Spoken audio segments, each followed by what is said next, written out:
ಮಂದಿರದ ಒಳಗಡೆ ಗರ್ಭಗುಡಿಯಲ್ಲಿ ಬಾಲರಾಮನ ಮೂರ್ತಿ ಪ್ರತಿಷ್ಠಾಪನೆ ಆಯಿತು. ಬಟ್ ಕರ್ನಾಟಕದ ಶಿಲ್ಪಿ, ಮೈಸೂರಿನ ಶಿಲ್ಪಿ ಅರುಣ್ ಯೋಗಿರಾಜ್ ಕೆತ್ತಿರುವ ಬಾಲರಾಮನ ಮೂರ್ತಿಯೇ ಈಗ ಗರ್ಭಗುಡಿಯಲ್ಲಿ ಸ್ಥಾಪನೆ ಆಗಿರೋದು.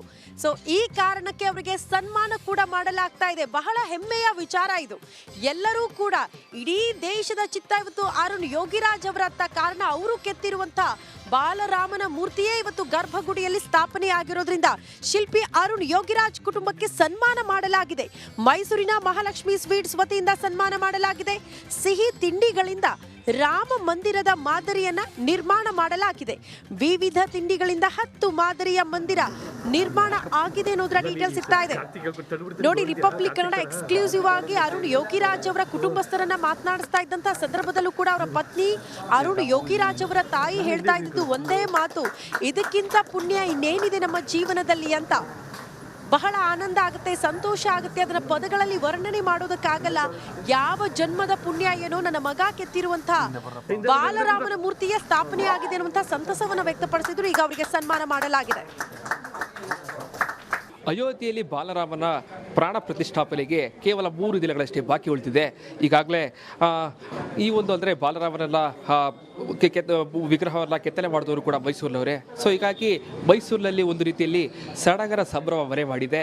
ಸೊ ಹೀಗಾಗಿ ಅರುಣ್ ಯೋಗಿರಾಜ್ ಅವರ ಕುಟುಂಬಕ್ಕೆ ವಿಶೇಷವಾಗಿ ಒಂದು ಉಡುಗೊರೆ ಕೊಡಬೇಕು ಅಂತೇಳಿ ಮೈಸೂರಿನ ವಿದ್ಯಾರಣ್ಯಪುರಂನಲ್ಲಿರುವಂತಹ ಮಹಾಲಕ್ಷ್ಮಿ ಸ್ವೀಟ್ಸ್ನ ಮಾಲೀಕರು ಒಂದು ವಿಶೇಷವಾದಂತಹ ಉಡುಗೊರೆ ಸಿದ್ಧಪಡಿಸಿದ್ದಾರೆ. ನಾನು ದೃಶ್ಯ ಸಹ ನೋಡ್ತಾ ಇರ್ಬೋದು.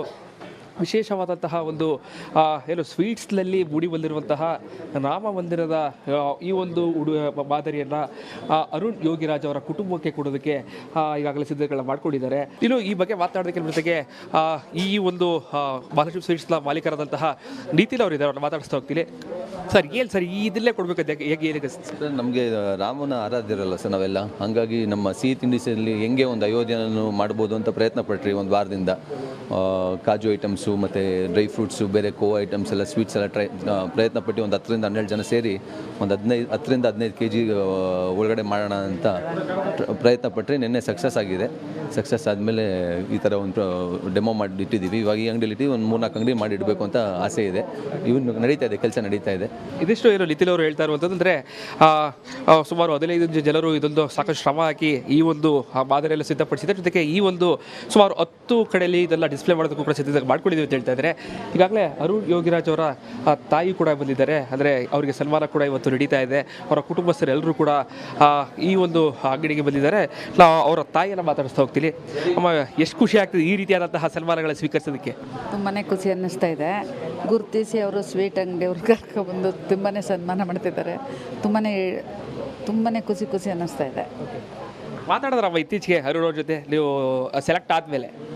ಪೀಠ ವಿಗ್ರಹ ತಗೊಂಡು ಕೂರ್ಸಿದ್ಮೇಲೆ ಮಾತಾಡಿದ. ರಾತ್ರಿ 10 ಗಂಟೆ ಬಂದು ತಿಂಡಿ ತಿಂದಾಗ ಏನಂತ ಹೇಳಿದ್ರು? ಅಮ್ಮ, ಪೀಠ ದೇವ್ರ ವಿಗ್ರಹ ಕೂರಿಸಿದ್ದೀವಮ್ಮ, ತುಂಬಾ ಖುಷಿ ಆಯಿತು. ನಾನು ಎಲ್ಲ ಶ್ರಮಪಟ್ಟು ಮಾಡಿದ್ದೀನಿ, ದೇವ್ರ ಇಚ್ಛೆ. ಯಾವಾಗ ಬರ್ತಿಲ್ಲ ಅಂತ ಹೇಳಿದ್ರಮ್ಮ ಮೈಸೂರಿಗೆ? ಗೊತ್ತಿಲ್ಲ, ಅದು ಹೇಳಲಿಲ್ಲ, ಗೊತ್ತಿಲ್ಲ. ಯಾವಾಗ ಕಳಿಸ್ತಾರೋ ಗೊತ್ತಿಲ್ಲ ಅಮ್ಮ, ಇದೆಲ್ಲ ಮುಗಿದ್ಮೇಲೆ ಬರ್ತೀನಿ. ನಮ್ಮ ಜೊತೆಗೆ ಮಾತಾಡೋದಕ್ಕೆ ಸಹೋದರಿ ಕೂಡ ಇದ್ದಾರೆ, ಅವ್ರನ್ನ ಮಾತಾಡಿಸ್ತಾ ಹೋಗ್ತೀನಿ. ಮೇಡಮ್, ನಿಮ್ಗೆ ಎಷ್ಟು ಖುಷಿ ಆಗ್ತಿದೆ ಇವತ್ತು ಈ ರೀತಿಯ ಸನ್ಮಾನ ಸ್ವೀಕರಿಸೋದಕ್ಕೆ? ಸ್ವೀಟ್ ತಿಂದಷ್ಟೇ ಖುಷಿ ಆಗ್ತಿದೆ. ನಾವು ಪ್ರತಿಯೊಂದು ಮನೇಲಿ ಫಂಕ್ಷನ್ನು, ಕಾರ್ಯಕ್ರಮ, ಬರ್ತಡೇ ಏನೇ ಇರ್ಬೋದು, ಅದಕ್ಕೆ ಎಲ್ಲ ನಾವು ಇಲ್ಲೇ ಸ್ವೀಟ್ ತೊಗೋತಾ ಇದ್ವಿ. ಸೊ ಇವರೇ ಬಂದು ನಮಗೆ ಇದು ಒಂದು ಸನ್ಮಾನ ಮಾಡ್ತಿದ್ದಾರೆ ಅಂತ ಅಂದರೆ ತುಂಬ ಖುಷಿ ಆಗ್ತಾ ಇದೆ. ನನ್ನ ತಮ್ಮನಿಂದ ನಾವೆಲ್ಲ ರೆಕಗ್ನೈಸ್ ಆಗ್ತಿದ್ದೀವಿ ಅಂತ ಖುಷಿ ಆಗ್ತಾ ಇದೆ. ನಮ್ಮ ಜೊತೆಗೆ ಮಾತಾಡೋದಕ್ಕೆ ಅವರ ಪತ್ನಿ ವಿಜೇತ ಅವರು ಕೂಡ ಇದ್ದಾರೆ. ಮೇಡಮ್, ಒಂದು ನಿಮಿಷ ಮೇಡಮ್, ಈಗ ಈ ರೀತಿಯಾದಂತಹ ಸನ್ಮಾನ ಸ್ವೀಕರಿಸಿ ಎಷ್ಟು ಖುಷಿ ಆಗ್ತಿದೆ? ಆ್ಯಕ್ಚುಲಿ ಮಾಡಿಸ್ಕೊಳ್ಬೇಕಾಗಿದ್ದು ಅರುಣ್ ನಮಗೆಲ್ಲ ಕರ್ಕೊಂಬಂದು ಮಾಡ್ತಾ ಇದ್ದಾರೆ, ಅದರಲ್ಲೇ ಖುಷಿ ಆಗ್ತಾ ಇದೆ. ಮತ್ತು ಅರುಣ್ ಇಲ್ಲಿರಬೇಕಾಗಿತ್ತು. ಎಲ್ಲರದ್ದು ಸಂಭ್ರಮ ಮತ್ತು ಪ್ರೀತಿ ನೋಡಿನೇ ನಮಗೆ ಹೃದಯ ಉಕ್ಕಿ ಬರ್ತಾ ಇದೆ. ಇದಿಷ್ಟು ಅರುಣ್ ಯೋಗಿರಾಜ್ ಅವರ ತಾಯಿ ಮತ್ತು ಪತ್ನಿಯ ಮಾತುಗಳಂದರೆ ಸಾಕಷ್ಟು ಸಂಭ್ರಮವನ್ನು ವ್ಯಕ್ತಪಡಿಸ್ತಾ ಇದ್ದಾರೆ. ಜೊತೆಗೆ ಏನು ಈ ಒಂದು ಮೂರ್ತಿ ಸೆಲೆಕ್ಟ್ ಸಂದರ್ಭದಲ್ಲೂ ಕೂಡ ಜನರು ನಮ್ಮನ್ನು ನೋಡುವಂತಹ ರೀತಿ ಬದಲಾಗ್ತಾ ಇದೆ. ಶೀಘ್ರದಲ್ಲೇ ನಾವು ಕೂಡ ಅಯೋಧ್ಯೆಗೆ ಹೋಗಿ ರಾಮನನ್ನ